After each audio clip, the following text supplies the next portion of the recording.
بسم الله والصلاة والسلام على نبينا محمد عليه أفضل صلاة وأزكى تسليم. سلام عليكم، إن شاء الله قاعد تكونوا بخير مهنيين وبأحسن الأحوال.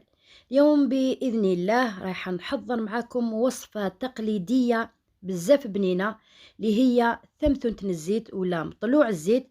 اليوم بإذن الله راح نديره معاكم بالفارينة.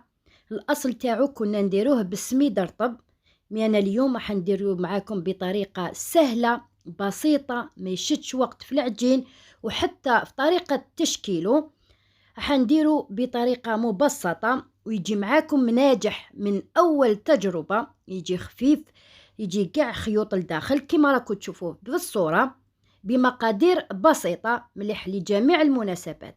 نبداو بسم الله وعلى بركه الله في المقادير وطريقه التحضير. اليوم باذن الله حندير معكم هذا المطلوع تاع الزيت بطريقه سهله. بكري كنا نديروه بالسميد، اليوم حنديروه بالفارينه ما يشدش كاع وقت في التحضير ولا حتى في الطياب. نبداو بسم الله في المقادير. هنا عندي كيلو تاع فارينه مغربل، ونضيف له ملعقه اكل خميره الخبز، وكي يكون الجو بارد نديرو ملعقه ونصف. ملعقه اكل سكر، 10 غرامات خميره الحلويات هي اللي تساعد باش يجي خفيف، وعندي شويه سانوج هذا اختياري. نخلط المكونات توعي. قلت لكم هذا مطلوع الزيت ساهل التحضير. دوك ندير حفره في الوسط ونحط ملعقه اكل ملح الكيلو فارينه، نحطوه هنا في الوسط ونشمخو بالماء دافي. نذوب قبل هذاك الملح.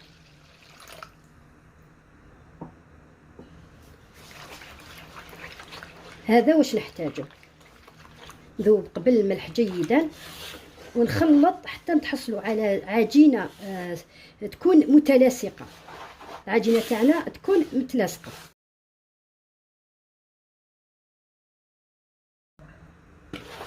حتى نتحصلوا على عجينه بهذا الشكل. شوفوا القوام تاعها تجي تلاصق وماشي جاريه. دوك نطمها ونوجد وعاء اللي نخمر فيه العجين تاعي، دهنته بالزيت. دوك نحطوه لداخل.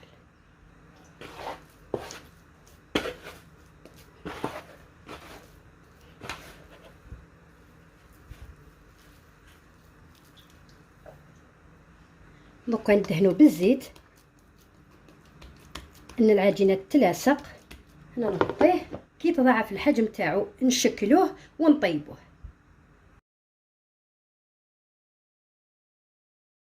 هنا بعد ما تضاعفت العجينه تاعي شوفوا ما شاء الله. دوك نحبط لها الاختمار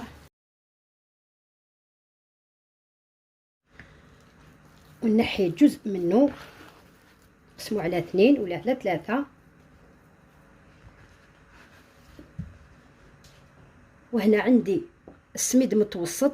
هنا ما توفرش عندي السميد المتوسط، راني استخدمت السميد الرقيق، وانتم استخدموا السميد المتوسط.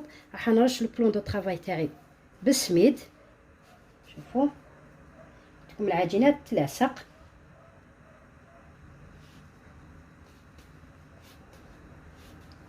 شكلها كره، نرش عليها جيدا السميد ونفتحها مستطيل. خلوها تتحقبل شويه هكا باش تقدروا تفتحوها. اما تفتحوها هكا باليد ولا استخدموا الحلال. وهنا مهم جدا انكم ترشوها مليح بالسميد باش ما تلاصقش، تعاونكم باش تقدروا تفتحوها. هنا ما تشحوش كاع السميد. وهذاك السميد الزايد نخلوه كي نروحوا نقليو المطلوعات تاعنا، ننفضوه ولا نحوه من الفوق ونقليو ولا نطيبوه عادي.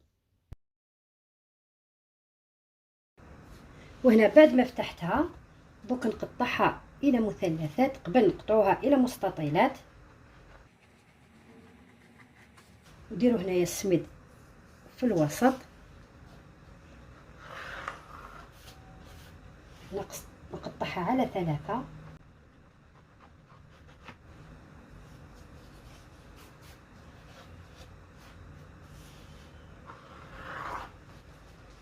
من بعد نقطعها مثلثات.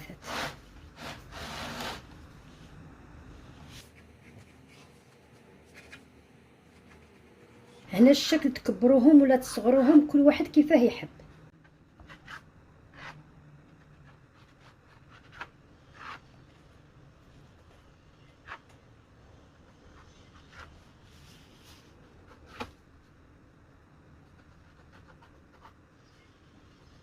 بعد ما قطعتهم شكلتهم هكا مثلثات، دوك نروح نطيبهم. انا حطيت في مقلاة الزيت خليته يسخن، نشد مطلوع تاع الزيت تاعي، نفض له السميد الزائد هذاك ونحطو يطيب، ونزيد واحده اخرى. دائما نحيلو هذاك السميد من الفوق، وحطوا الزيت فوق المطلوع تاعكم تاع الزيت بهذا الشكل باش يجي مفخفخ وخفيف لداخل.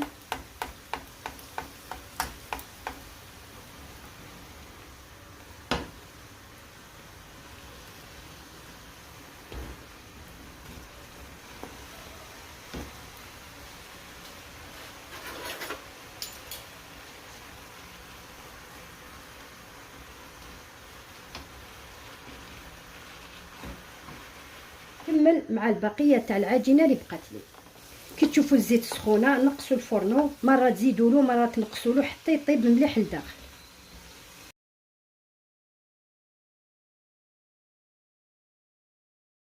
وهذا هو مطلوع الزيت بعد ما طاب. هنا تقدروا تكبروا الشكل تاعو ولا تصغروه كما تحبوا نتوما.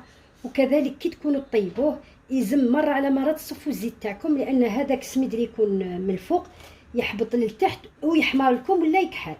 كل ما طيبوا وتشوفوا السميد هذاك من التحت ولا حمار نحوه وصفيوه باش تنقى الزيت تاعكم ويطيب لكم بهذا الشكل. شوفوا كيفاش يجي ما شاء الله. شوفوا الحبات تاعنا يجوا ما شاء الله. شوفوا قطع لكم حبه باش تشوفوا كيفاش يجي لداخل. شوفوا يجي خيوط ما شاء الله.